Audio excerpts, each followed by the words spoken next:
حضرات گرامی، ہمارے درمیان جہاں بہت سی عظیم المرتبت شخصیات تشریف فرما ہیں، ان میں ایک ہم سب کے لیے قابل فخر ہستی اور شخصیت جن کو اللہ رب العزت والجلال نے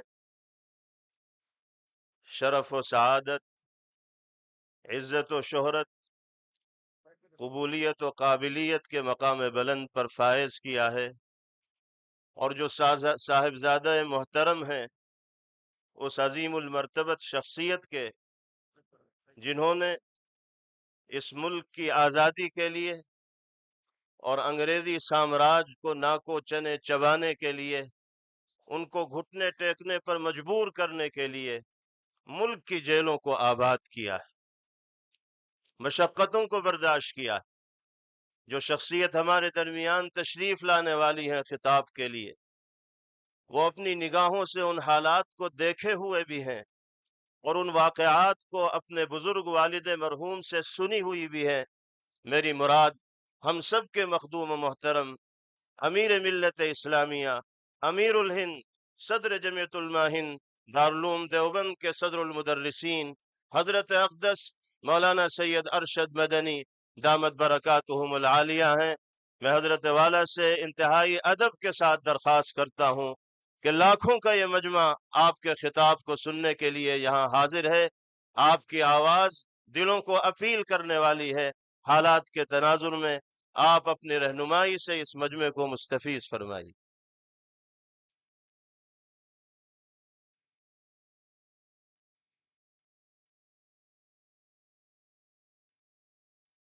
بیٹھ جائیے، سکون کا ماحول بنائے رکھیے، اطمینان اور سکون کا ماحول بنائے رکھیے۔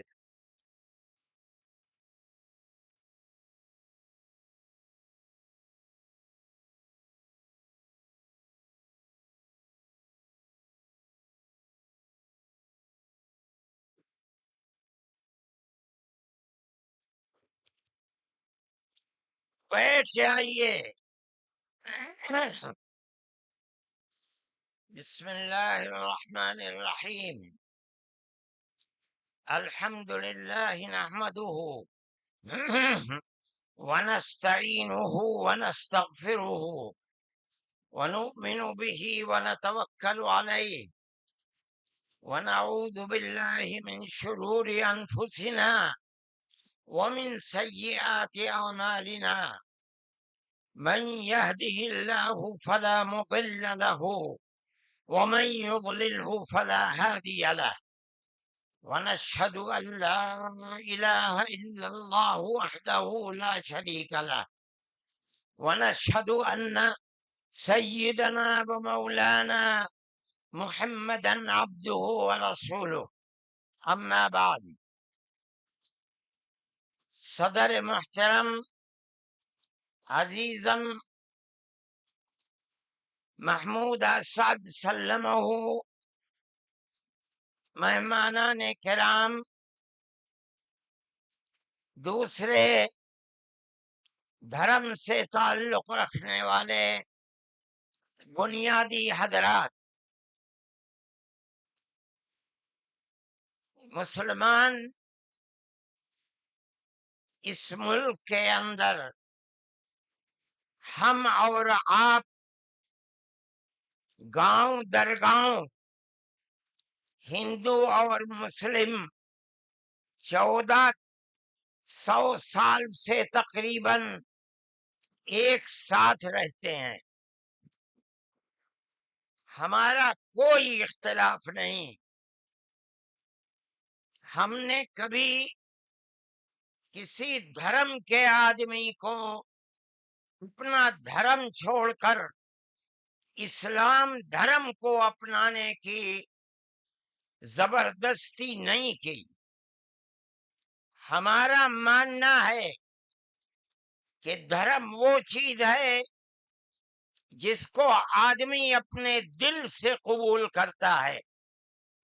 اگر کوئی طاقت بزور و زبردستی کسی کو کسی دھرم کا پابند بناتا ہے تو وہ اس دھرم کا پابند نہیں ہو سکتا۔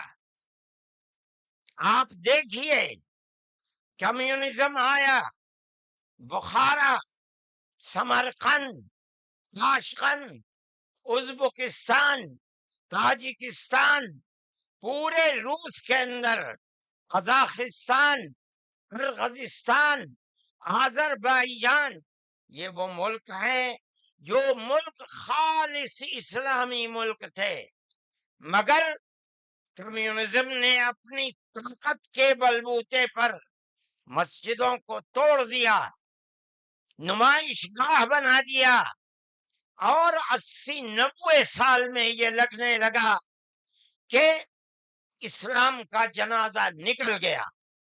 لیکن آپ دیکھیے کہ بزور و زبردستی کوئی دھرم ختم نہیں ہو سکتا۔ ایک فقیر ملک افغانستان کی دلدل میں دنیا کی سپر پاور پھنس کر دفن ہو گئی، ٹکڑے ٹکڑے ہو گئی، ختم ہو گئی۔ یہ ملک آزاد ہوئے اور مسجدوں سے پھر اللہ اکبر کی آواز بلند ہونے لگی۔ اس لیے کہ انہوں نے یہ سمجھا تھا کہ زبردستی اسلام کو تباہ کر کے، ختم کر کے، مسجدوں کو توڑ کر ملک ختم ہو جائے گا، اسلام ختم ہو جائے گا۔ ایسا نہیں ہے۔ کوئی بھی مذہب قبول کرنا انسان کے یہ اپنے دل کی بات ہے۔ دل اگر قبول کرتا ہے انسان مذہب کا پابند ہو جاتا ہے، اگر دل قبول نہیں کرتا تو اسلام اس مذہب کا پابند نہیں ہوتا۔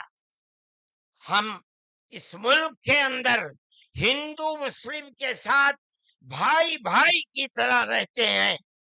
ہم نے ملک کی آزادی کے بعد بدقسمتی سے ملک کی تقسیم کے بعد سے ہم نے اس ملک کے اندر آپس کے اختلاف کو دیکھا، یہاں تک کہ اختلاف ہوتے ہوتے حکومتیں بدلتے بدلتے حکومت بی جے پی کی آئی۔ ہم نے کبھی یہ آواز نہیں سنی تھی۔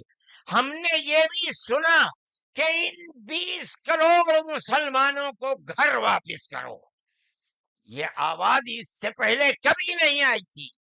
فرقہ پرست ذہنیت اتنی آزاد ہو گئی کہ وہ یہ سمجھتی ہے کہ ہم 20 کروڑ مسلمانوں کو پھر دوبارہ واپس کر کے اپنے گھر کی طرف لے جائیں گے، یعنی اس کا مطلب ہے کہ ہم ان کو ہندو بنائیں گے، اس لیے کہ ہندو ان کا گھر ہے، ان کے باپ دادا ہندو تھے۔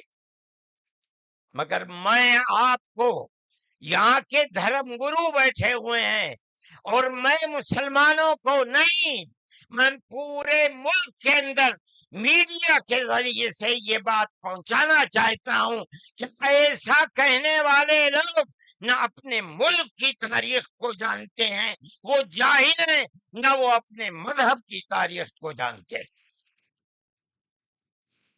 میں جو بات کہہ رہا ہوں وہ کہہ رہا ہوں اور صحیح کہہ رہا ہوں۔ میں نے اس مسئلے پر غور کیا ہے۔